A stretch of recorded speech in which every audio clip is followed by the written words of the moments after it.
Акыйкатчы институту күчү барбы? Кыргызстанга керекпи? Бирок азыркы акыбалда кереги жок. Бүгүнкү акыйкатчы институту Кыргызстанга керекпи?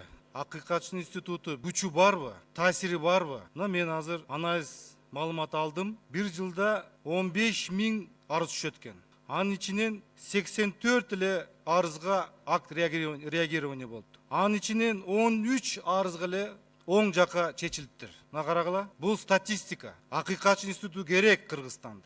Бирок азыркы акыбалда кереги жок. Акыйкатчы президентке, Жогорку Кеңештин төрагасына, башкы прокуратурага кире ала турган, элдин көйгөйүн, үнүн угуза турган мына системный подход керек. Керек болсо мыйзамдарды өзгөртүп, кайсы бир правоохранительный орган жетекчиси же тергөөчүсү ага сунуштарды берип жетекчилерге жумуштан алып деген мына ушундай нерселерди киргизиш керек. Мисалы мына 2019 жылдан баштап 1-январдан эгерде ким акыйкатчыга тоскоолдук кылып аткан болсо, мурда бар эле ошо ага жаза каралат эле. Азыр андай жок.